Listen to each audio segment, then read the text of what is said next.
ये वो कहानी है जो भी इसे सुनता है उसके रोंगटे खड़े हो जाते हैं। अरे इतनी बारिश में कहाँ चल दिए? छाता लेकर।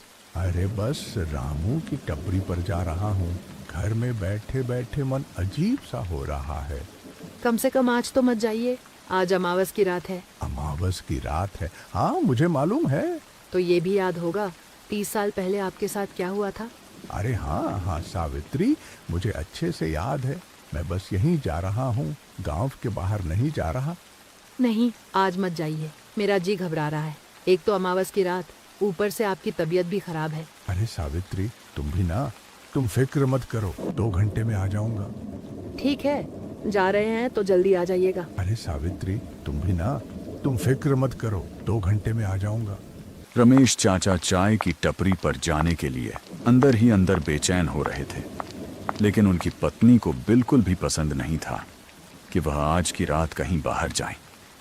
फिर भी रमेश चाचा जैसे तैसे अपनी पत्नी को समझाकर चाय की टपरी की ओर निकल पड़े, जहां उनके कुछ साथी उनका इंतजार कर रहे थे।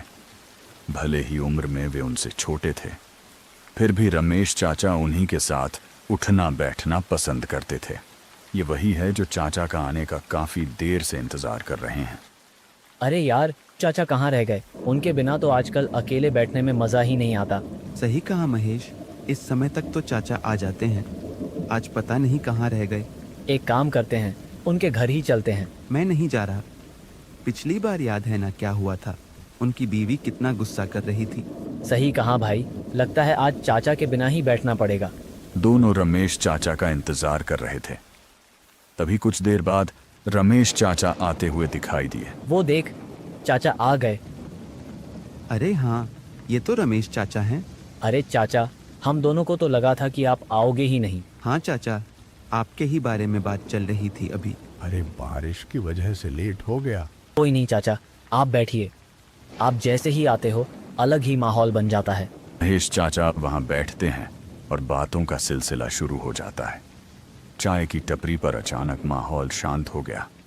सभी की नजरें रमेश चाचा पर टिक गईं और बारिश की आवाज के बीच उनकी कहानी शुरू होने ही वाली थी। आज किसकी बारी है कहानी सुनाने की? भूल गए चाचा, आज रविवार है, आज कहानी आप सुनाओगे। अच्छा, आज मेरी बारी है क्या? दरअसल आजकल दिमाग काम नहीं कर रहा है।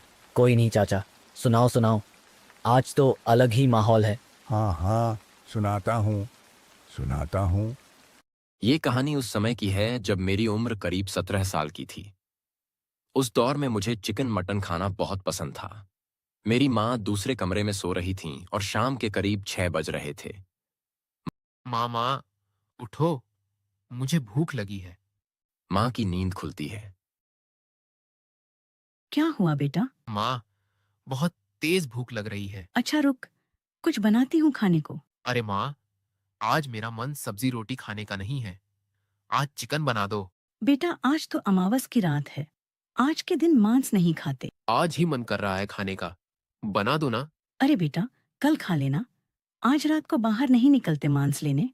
माँ, मेरे स्कूल में कहते हैं ये सब अंधविश्वास होता है। अच्छा, तुझे बड़ा पता है। माँ, बनाओ, वरना आज मैं खाना नहीं खाऊंगा। ठीक है, जल्दी जा और जल्दी आ जाना। रुक, पैसे देती हूँ। रहने दो, मेरे पास पैसे हैं। ठीक है, और पहले कह देती हूँ, रास्ते में कहीं रुक मत जाना, जल्दी जा और जल्दी आ। ठीक है माँ। माँ के मानते ही मैं बहुत खुश हो गया और खुशी खुशी निकल पड़ा। लेकिन मुझे क्या पता था कि मेरे साथ कुछ ऐसा होने वाला है। फरवरी का महीना था, हल्की हल्की ठंड पड़ रही थी और सर्दियां खत्म हो को थीं।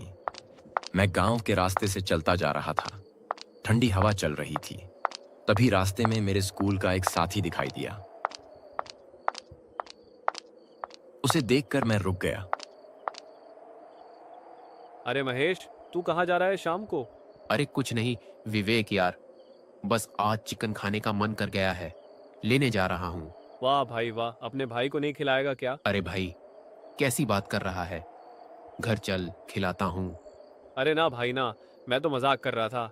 अरे हाँ भाई, तू स्कूल क्यों नहीं आया था आज? अरे यार, आज खेतों में कुछ काम था, पापा किसी काम से बाहर गए हैं, अच्छा भाई। कल आऊंगा भाई। हाँ भाई, कल आ जियो। कल सभी बच्चों का आना ज़रूरी है। कल क्या है? भाई कल सर टेस्ट लेंगे, कल आना ज़रूरी है। अच्छा भाई, मैंने तो कुछ पढ़ा ही नहीं है। अरे भाई, मैंने कौन सा कुछ पढ़ा है। बताना, किस चीज का टेस्ट लेंगे? मैं ये बात भूल गया था कि माँ मेरा घर पर इंतजार कर रही है। मैं विवेक के साथ बातों में लग गया और स्कूल के बारे में पूछने लगा। देखते देखते रात हो गई। हे भगवान, इतनी जल्दी रात हो गई। और क्या भाई, इन दोनों रात काफ़ी जल्दी हो जाती है। चल ठीक है भाई, मैं तुझे कल स्कूल में मिलता हूँ। ठीक है भाई, कल स्कूल में मिलते हैं। मैं वहां से जल्दी कसाई की दुकान की ओर निकला। चारों तरफ अंधेरा ही अंधेरा था। मैं घबराने लगा था कि पता नहीं अब माँ क्या बोलेगी। धीरे धीरे ठंड का एहसास भी ज्यादा होने लगा था। जब मैं कसाई की दुकान पर पहुंचा तो देखा कि दुकान बंद हो चुकी थी। रात काफी हो चुकी थी। उस समय करीब रात के 8 बज रहे थे। गांव में 8 बजे का मतलब होता है कि रात काफी गहरी हो चुकी है। चारों तरफ अंधेरा ही अंधेरा था और मेरे हाथ में टॉर्च भी नहीं थी। अरे यार, अब तो दुकान भी बंद हो गई है। अब क्या करूं? मन भी खाने का कर रहा है। चारों तरफ अंधेरा ही अंधेरा था और मेरे हाथ में टॉर्च भी नहीं थी। एक काम करता हूँ, उसके घर ही चला जाता हूँ, पास में ही तो है।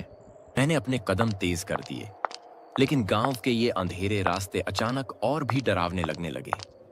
जैसे ही मैं दुकान से दूरी बढ़ाने लगा, मुझे एक आवाज सुनाई दी। मैं उसके घर जाने लगा। मैं कई बार अपने पिताजी के साथ उसके घर आ चुका था जब दुकान बंद रहती थी, लेकिन आज पिताजी साथ नहीं थे और ऊपर से रात का समय था। मैंने हिम्मत करके उसके घर गया। मुझे समझ नहीं आ रहा था कि ये उसी का घर है या नहीं। एक पल के लिए ऐसा लगा कि कहीं ये किसी और का घर तो नहीं। फिर मैंने जैसे तैसे आवाज लगाई। कुछ देर बाद दुकान वाला चाचा बाहर निकल कर आए। कुछ देर तक वो मुझे ध्यान से देखते रहे, जैसे उनकी निगाहों में कुछ छुपा हुआ डर या चिंता थी। फिर वो मेरे पास आए। क्या हुआ बेटा? इतनी रात को क्यों आवाज लगा रहे हो? मुझे चिकन चाहिए था। अरे बेटा, इतनी रात को आए हो लेने? हाँ चाचा, बस लेट हो गया। अब क्या करूं? आपकी दुकान से होकर आया हूं। अच्छा, वो तो मैंने 6 बजे ही बंद कर दी थी। तुम्हारे पिताजी कहाँ हैं? वो किसी काम से बाहर गए हैं। अच्छा, आएंगे तो बोल देना, एक बार आकर मुझसे मिलें। ठीक है चाचा। बेटा, चिकन तो कटा हुआ नहीं है, बना हुआ है।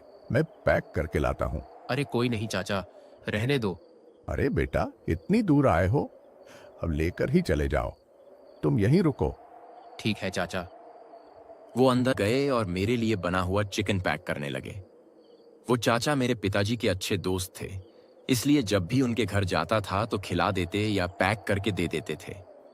बेटा, इतनी रात को जाओगे? मौसम भी खराब हो रहा है काफी। हाँ चाचा, जाना पड़ेगा ना, घर पर इंतजार कर रही होगी। कल सुबह ही निकल जाना। इतनी रात को बाहर जाना ठीक नहीं रहेगा। चाचा चाहते थे कि मैं वहीं रुक जाऊं। काश उस रात मैं उनके घर रुक जाता। अगर मैं वहीं रुक जाता तो शायद मेरे साथ ये सब कभी नहीं होता। लेकिन उस समय मेरी माँ का ख्याल ज्यादा था, जो घर पर मेरा इंतजार कर रही थी। मैं खुद से कह रहा था, बस जल्दी घर पहुंच जाऊं, सब ठीक रहेगा। धीरे धीरे मौसम और भी खराब होने लगा। बारिश की बूंदें भारी होकर जमीन पर गिर रही थीं और हवा में एक अजीब सी फुसफुसाहट चल रही थी, जैसे कोई मेरे पीछे पीछे चल रहा हो। मैं जल्दी से एक पेड़ के नीचे खड़ा हो गया।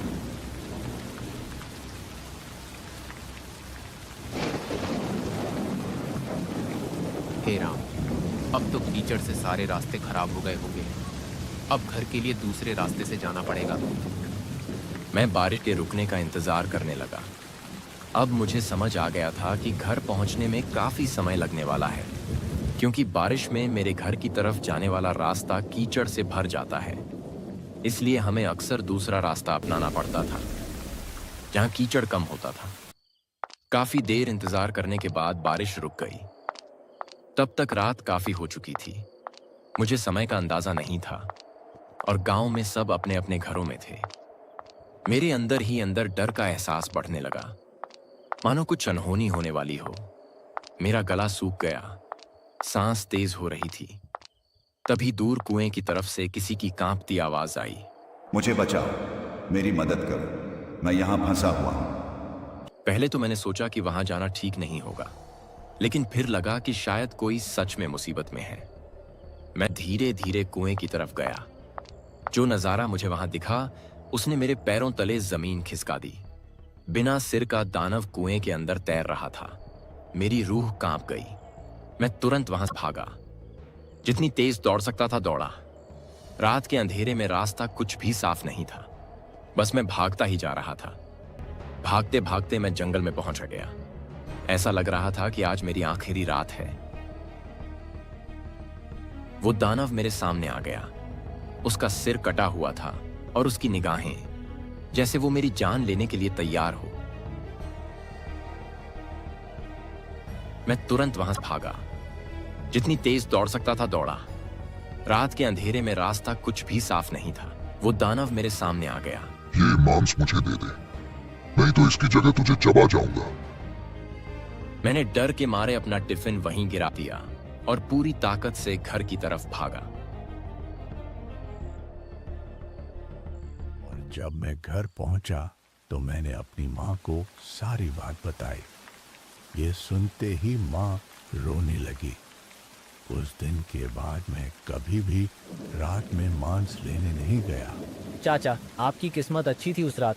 किस्मत का शुक्र है कि उस रात टिफिन मेरे हाथ में था, वरना शायद वही दानव मुझे ही खा जाता। अच्छा हुआ चाचा, आपने मुझे ये बात बता दी कि अमावस की रात को मांस नहीं खाते। ये बात कभी मत भूलना और अपने बच्चों को भी समझा देना। चाचा, क्या वो दानव अब भी अपने गांव में है? आज तक मैं उस रास्ते पर रात में कभी नहीं जाता, ना ही उधर ज्यादा देर तक रुकता हूँ। चाचा, एक बार चलकर देख लें, क्या सच में वो चीज आज भी वहाँ मौजूद है? अरे नहीं नहीं, मरना है क्या? मैं उस तरफ नहीं जा रहा। चाचा चलिए ना, आज तो हम 3 हैं। दोनों जाने के लिए जिद करने लगे। चलो ठीक है, बारिश के छूटने का इंतजार करते हैं, फिर चलते हैं। सवाल यही था, क्या वो दानव सच में आज भी वहां मौजूद है? क्या वे उस दानव को देख पाएंगे? आगे क्या होगा, ये जानने के लिए आपको इसका दूसरा पार्ट देखना होगा। चैनल को सब्सक्राइब करें और कमेंट में नेक्स्ट पार्ट लिखें, ताकि मैं इसका अगला हिस्सा बना सकूं।